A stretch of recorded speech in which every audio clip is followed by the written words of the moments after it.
Wouldst thou likest the taste of butter? As a guest at the inn, you may have all the butter. Ha ha! Carolyn didn't start the fire. It was always burning. Her sanity. In tonight's asylum-filling tale, Carolyn heads to the Historical Society to do some research, but there may be some people waiting for her there, ready to give her something that truly smarts. I call tonight's tale Echoes of the Past. We'll be continuing our run through the Carcosa campaign with Carolyn Fern. Last scenario, we earned 2 experience points. We only used 1, so we've upgraded to Reliable, which costs 1 experience point, and we've gotten rid of Survival Knife. It hasn't been as useful as I thought it might be in this deck, so it's time for it to go, and we've replaced it with Reliable, a card that'll help us once we have weapons on the table or any item. It'll help us get +1 to all of our stats for any check used with that item. Carolyn's head throbs with a dull ache as she drives through the rainy streets of Arkham toward her next destination. The threat of the stranger looms in her mind, and she finds herself glancing often at her rear view mirror, expecting to see the expressionless visage of his mask haunting her. Instead, she sees nothing but the misty, starless night and the deserted road behind her. Her thoughts once again wander, as they have often in the past few hours, to the King in Yellow and the city of Carcosa and its inhabitants. What was the message hidden inside that awful play, the meaning within its madness? A lone detail worms its way to the forefront of her thoughts, one made apparent by the discussions she'd overheard at Miss Dumain's estate, that tonight's performance of the King in Yellow was not the first Arkham had seen of the foul play. There had been at least one other performance directed by the same man, Nigel Ingram. There is one place in Arkham where records are often kept of important events occurring within the city, the Historical Society's Manor House in Southside. If there are any records of the previous show of the King in Yellow, the Historical Society may have held on to them. Perhaps there, Carolyn will find answers to the questions that burn in her mind.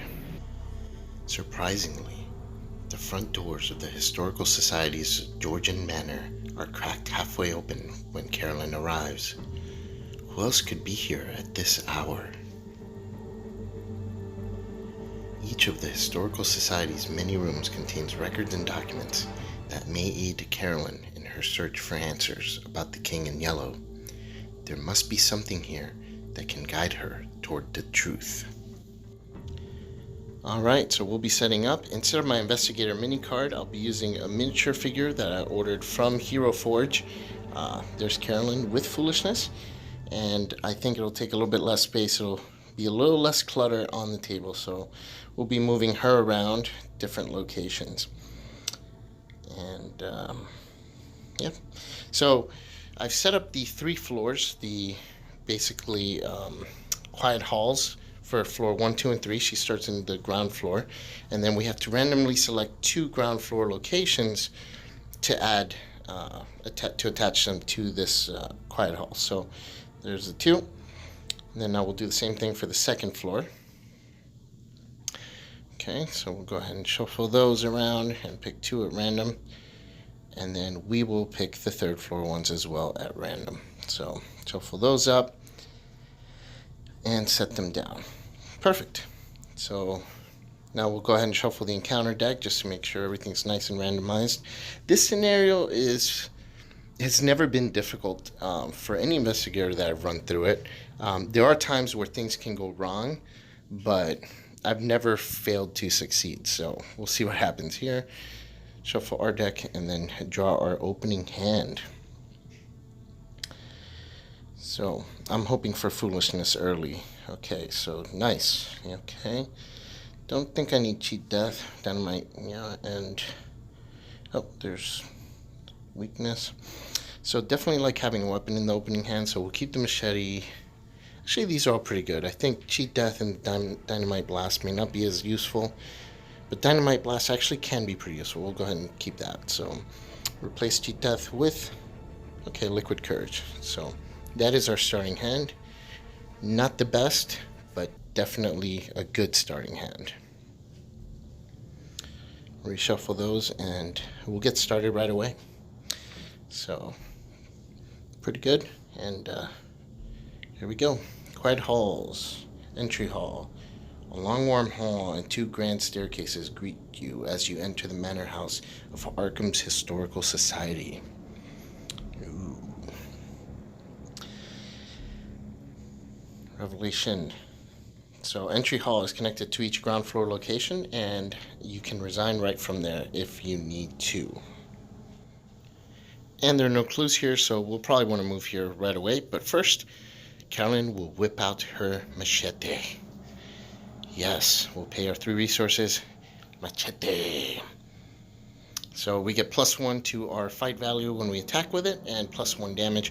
We can only be engaged with 1 foe to get the additional damage, so very important to note. And they cannot be exhausted, so it's also important. Alright, so we played that, and we'll go ahead and move Carolyn to one of the Historical Society locations. So an unadorned window leads to one of the ground floor rooms used by the Historical Society. And we'll see what that is. It is the museum. So while investigating, our intellect cannot be modified. Most of the objects on display here are from the early 18th century, spanning Arkham's colonization and early history. There is 1 clue here, so we'll go and snap that up. The shroud value is only a 2, so it should be fairly simple to grab. So 4 versus 2, so let's go ahead and draw from the bag. -1, so that's good enough. We snap that clue. We just need 1 more to advance the act deck. But that is our turn. We gain a resource, and we will draw a card. And it's a gun, so I don't think we need to pull out the gun. The machete is going to be good enough, so we'll hold on to that.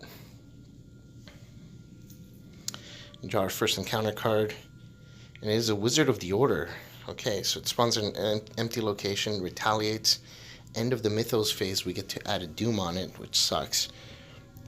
Combat of 4, but only 2 health and 2 evade. We don't want to evade it, we want to kill it, because Doom's going to accumulate very quickly.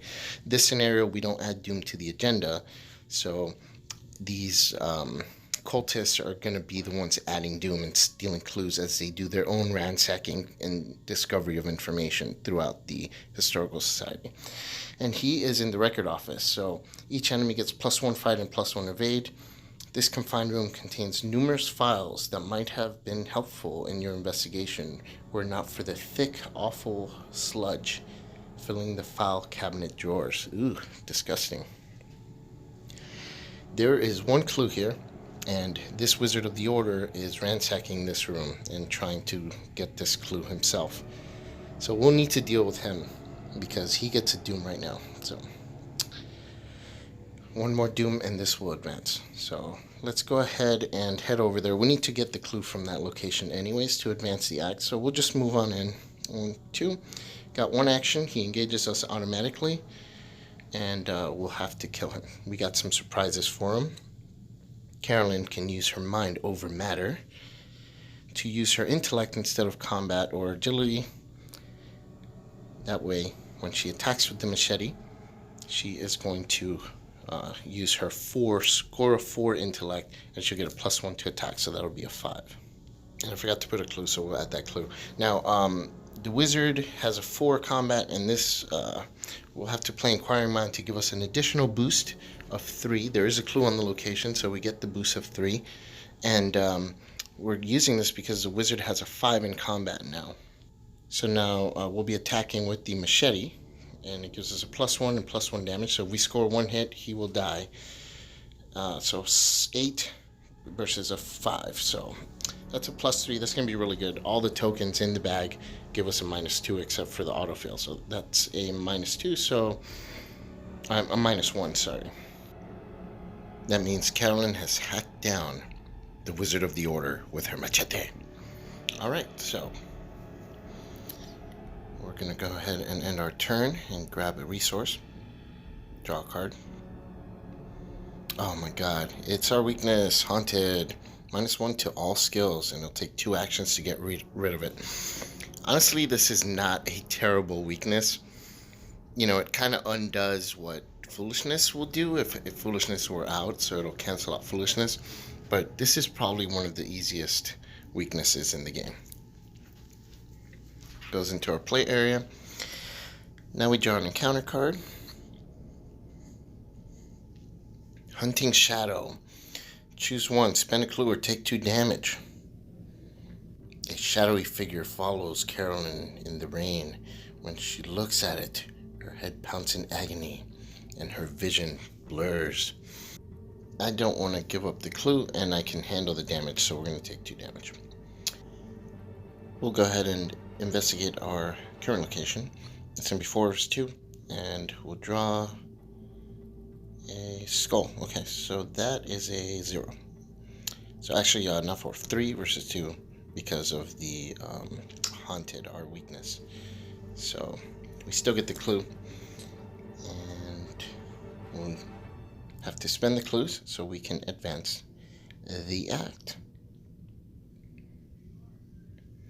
Carolyn finds a record kept by one of society historians pertaining to the dreadful events surrounding the closing of an old theater in Arkham, the Cedar Playhouse. Though there is no explicit mention of the King in Yellow, she believes she's on the right track. The historian's notes are cut short, and there's a faded handwritten page clipped in the final entry. This matter is too ghastly for the public eye. I am placing the remainder of this record in the hidden library. All further inquiries should be done away from prying eyes, for this is a dangerous matter not to be researched lightly. Somewhere in the manor is a hidden library where Carolyn might be able to find more information about the King in Yellow. She must find the way in if she is to continue her investigations. Alright, so we get to put this new agenda in, and we'll refill the clues on the locations that have been taken up. And we're going to go ahead and just take this clue. It's a 3 versus a 2. No. Let's use our 2 actions remaining to remove this. That way we get that out of the way. And that ends our turn. So we'll get a resource, and then we'll draw a card. Okay, Liquid Courage. We got 2 of them. Alright. So we'll flip our card back, and then we'll pull a card from the encounter deck. Oh my god, and it's another Hunting Shadow. So we have to spend a clue or take 2 damage. And it looks like because we don't have any clues, we have to take 2 damage. This really sucks. The last Hunting Shadow hit us already for 2. Our total health is 6. And this is going to hit us for 2 more. So we will be at 4 damage out of 6. So this kind of sucks. So 2 more. There we go. Okay, so we're going to go investigate 4 versus 2. We have to be very careful, very careful. Okay, that's a skull. There's no doom, so we get a -0 on that one, so we get our clue. We're going to move back to the hallway, and I think we'll move to the 2nd floor. So, let's go back here. That's an easy one to pick up. Might as well pick that up and advance the agenda. So, turn ends, we'll grab a resource and a card. We'll pick up that clue next round. Okay, anatomical diagrams, that's a good card. Definitely helpful. Alright, and this is Cult Search. So if there's a cultist enemy in play, move all doom onto the agenda. If there's no cultists in play, search the encounter deck and put one into play and draw it. Then shuffle the encounter deck afterwards. Okay, well, we do have anatomical diagrams, so that's definitely going to help. I think we're going to look for a cultist that is easy to kill. And the Acolyte. Nothing easier than that. We have to do what's best for us. So an Acolyte finds his way into the entrance, and he is chanting some stuff, and doom is added to him. We reshuffle the encounter deck, and now we have to pick this clue up, and then we'll go ahead and deal with that guy. So 4 is 2. Let's go. skull, so that's a -1. So we do get that clue and get to advance the agenda again. And we are moving very quickly, but then again, we only have 2 health left, so here we go. As Carolyn rummages through the desk drawer, she's startled when she hears a voice behind her. "Excuse me, can I help you?" She's relieved to find the voice belonging to a thin elderly man wearing wide-rimmed glasses, a member of the Historical Society, no doubt. She explains to him that she's searching for a hidden library somewhere in the manor, though she purposely leaves out why. He introduces himself as Mr. Peabody, the Historical Society's curator. "I'll help you find what you're looking for," he explains. "But only if you promise to tell me what this is all about once we get there." Carolyn hopes it doesn't come to that. So he takes up our ally slot, and we can exhaust him to turn any location in play to give it the passageway trait. Passageway locations are connected to each other, and the location will get -1 shroud. And we get to put the hidden library into play. Most of the researchers in the Historical Society don't even know of this library's existence. What terrible truths could it be hiding? So this goes into play, and it only gets a passageway trait when enemies are moving, or when Mr. Peabody is exhausted and gives it the trait. "This building is very old and filled with all manner of secret passageways," Mr. Peabody explains. "Perhaps one of them will lead to this library you're looking for." Locations with the passageway trait are connected to one another, and we have to get to the hidden library to spend the 3 clues in advance. Okay, so we've got our goal to finish this, but our most pressing matter right now is to take care of this acolyte. So we'll go ahead and put the clues back.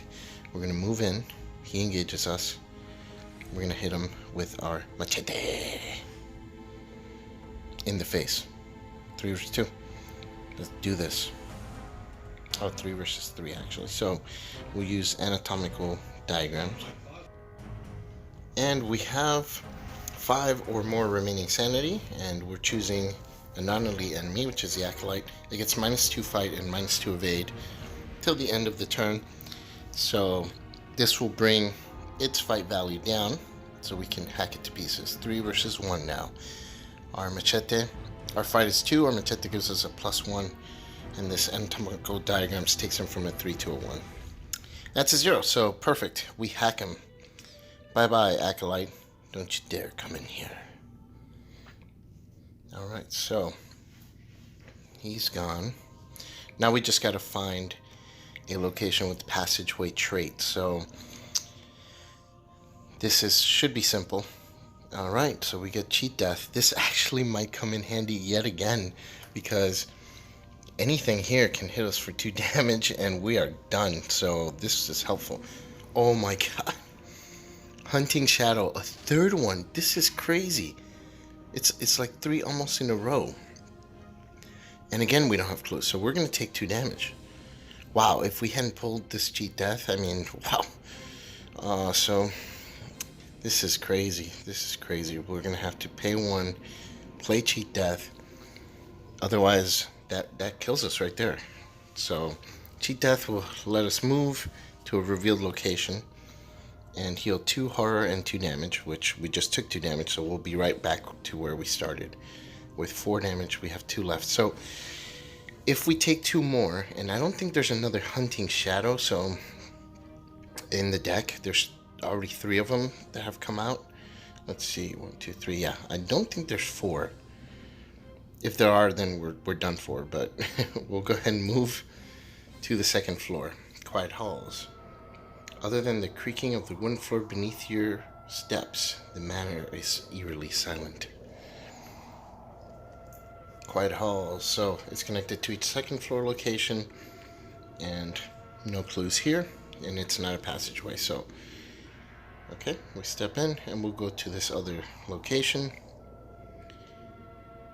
An unadorned wooden door leads to one of the 2nd floor rooms used by the Historical Society. And it is the reading room. From the flickering lamplight and open books, you can tell that someone was reading in here recently. 5 shroud and 1 clue. 5 shroud. 1, 2, we're gonna move right out of there. We're not gonna we're not going to spend more time doing that. So we'll get our resource and pull our card. Okay, take the initiative. This is so helpful. Yes. Please don't be something that deals us damage. Please don't be something that deals us damage. Okay. Mysterious Chanting. Place 2 doom on the nearest cultist. There aren't any. If there aren't any cultists, search the encounter deck and discard for a cultist enemy and draw it. Okay. Fair enough. So as more cultists start coming out, if we don't take care of them right away, the agenda will start to move very quickly, and we can lose this very quickly. This is another one of those scenarios that's fairly easy. So we pull a Seeker of Carcosa, 3 health, 2 fight, and he's aloof. At the end of the Mythos phase, he grabs a clue and turns it into a Doom token. So he only deals hard damage. That's kind of why I chose him, because I can't take any more physical damage. But we'll put him right next to us in the historical library. Shot of 3, 2 clues, and very important, it has a passageway trait. So we're gonna have to, I think, destroy this historical library and just blow this guy up. So okay, we'll shuffle, as the card told us to shuffle the encounter deck. This guy is a prime target for our Dyno-mite blast. We're going to blow this room up. Let's go ahead and grab our 5 resources. And there they are. Kaboom. Bye-bye. Dyno-mite blast. And it looks like the historical library on the 2nd floor is blown to smithereens. But the secret passageway that was in there has not been blocked. So we'll still be able to use it. Bye-bye, Seeker of Carcosa. And we're going to move right in there. Perfect. So we have one more action. And if we exhaust Peabody, that's our action, and then he's going to ready again. So we'll just gain a resource. Could come in handy. That ends our turn. And so we'll gain a resource, and then we'll draw a card. Okay. Storm of Spirits, handy if we're surrounded. I don't think that's going to happen, though. This scenario doesn't usually play out that way. Whispers in Your Head, Anxiety. Okay, it goes into my hand, and I cannot trigger free action abilities. I have to spend 2 actions to discard it. That's not a big deal. I don't have any cards that use free action, and I don't think there's any locations that use free action, so we'll just keep it in our hand. No big deal. Alright, so Peabody will exhaust him. Use his trait to give this a passageway, the Hidden Library. So we'll go ahead and move right in there as our second action. Hidden Library. The space was a small reading room, carpeted with cobwebs and dust. Filled bookshelves lined the walls, but a few books lay scattered on the floor as though their readers had abandoned them in a hurry. 4 shroud, 3 clues. This is our victory right here. 1 action left. 3 clues. Alright. So we move there. Okay. 4 versus 3. And that'll be our final action. So let's see. -1. So we snagged the first clue. And it has a 4 shroud, but it becomes a 3 because Peabody was exhausted. So we get a resource, draw a card, and we pull the Man in the Pallid Mask yet again. Pulled him last scenario and we couldn't get him. He eluded us because we were on the run last scenario. In this one, he gets put in the furthest location, but because of the Hidden Library, we can choose any location that's got the passageway trait. But I think I don't think I'll have time to get him, so we'll just put him here. And we'll see how this goes. So,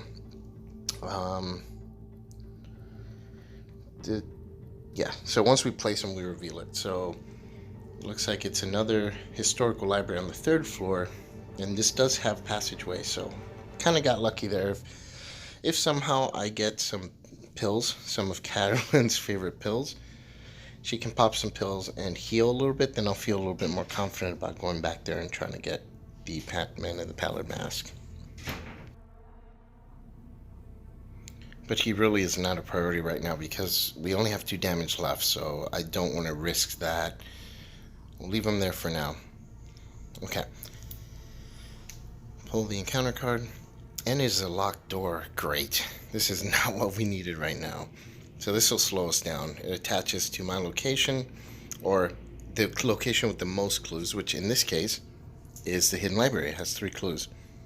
So it goes on my location. I have to test 4 combat or 4 agility to then get rid of this locked door. So this kind of throws a little wrench in my plan. Luckily, we have take the initiative. So I think what we're gonna do is break down the door.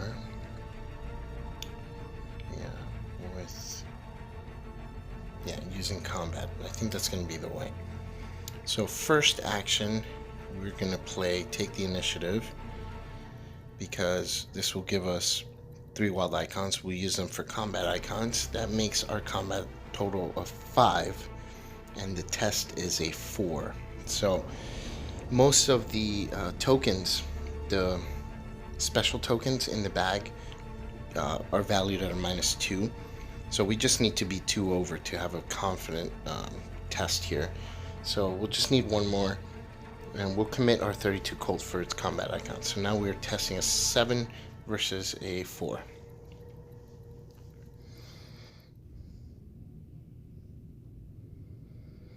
And that's a +1, so we get it.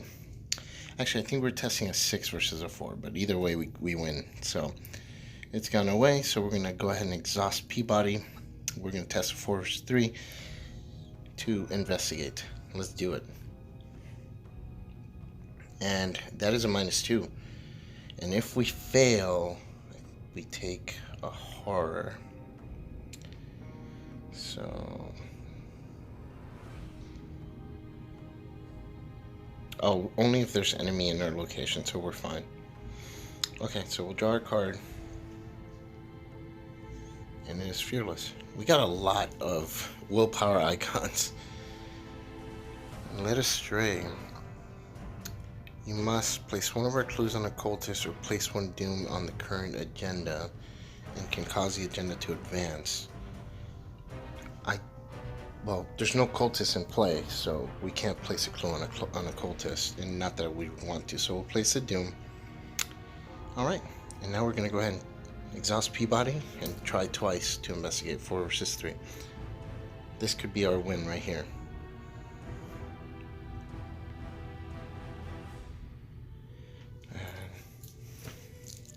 Oh my god, again. Okay, let's do it again. -2, we still failed. Okay, we're gonna have to do something to boost our score. So, gain a resource, draw a card. So we got willpower and combat icons galore, but no intellect icons or wild ones. And it is a Seeker of Carcosa. Okay, he goes on an empty location. He's gonna start grabbing clues and turning them into doom. So he's going to do some quick research. This agenda is going to start advancing very, very quickly at this point, because I do not want to go back and manage these guys. So we just need to nab these 2 clues and get out of here.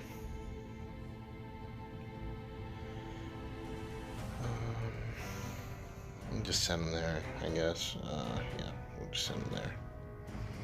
I know that it's supposed to go in an empty location. At this point, it doesn't matter. He's just going to add a doom at the end of the round, every round. So, it doesn't matter which location, to be honest, because I'm not going to go kill him. Alright, Peabody exhaust, 4 versus 3. Let's do this. We got to win here. Come on. I mean, we have a few more rounds, but still.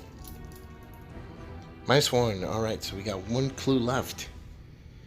Now I'm pretty confident that we've won this, unless the encounter deck throws something crazy at us. I think we're fine. 4 versus 3, last check. We have nothing to commit. Okay, here we go. And that's a skull. That's a -1. We did it. That's it. We get it. So Carolyn has annihilated this scenario. Again, this is not a tough one, but still feels good. As Carolyn studies the hidden library, she finds a few pieces of information that stand out. As with the recent production, the previous performance of The King in Yellow came to Arkham from overseas and was performed by a French acting troupe. She doesn't recognize any of the cast members' names, and of course the actor who played the role of the stranger is anonymous. However, it seems that a member of the Historical Society has done some of your work for you, or some of Carolyn's work for her. There are several old newspaper clippings gathered together along with information about the play. Headlines include Cedar Playhouse closes due to fire, experts baffled over freak floods, and the like. Hidden amongst the information, Carolyn also finds a strange object, a clasp of onyx with an alien inscription. So at this point, we have to make a decision. Is it an important discovery? Do we think Carolyn would take it? Or does she think it's wrong to steal and leave it in the Historical Society? Well, I think Carolyn will think that it is an important discovery. She's going to take it. So here we go. There are no locations with victory points. At this point, we missed, again, our chance of nabbing the stranger, the man in the pallid mask, so he gets away again. And we have 2 victory points. That is the most that you can get from this scenario, no matter what. So that's it. This scenario is very straightforward. You know, the agenda didn't even turn once, but once it flips, it can start flipping really quickly. So, I mean, we almost died. We did die. We had, luckily, a card that saved our life. So, you know, it's deceptively, it seems like a very simple scenario, but it's deceptively tough. There are no coincidences when it comes to the King in Yellow. There is no doubt in Carolyn's mind that the object she's found is important. She decides to take it with her before continuing her investigation. The last record she finds related to the original production of The King in Yellow is a psychiatric evaluation of one Daniel Chesterfield, a stagehand who lost his wits after the final show. It seems he was admitted to the asylum after the production ended. Perhaps he's still there.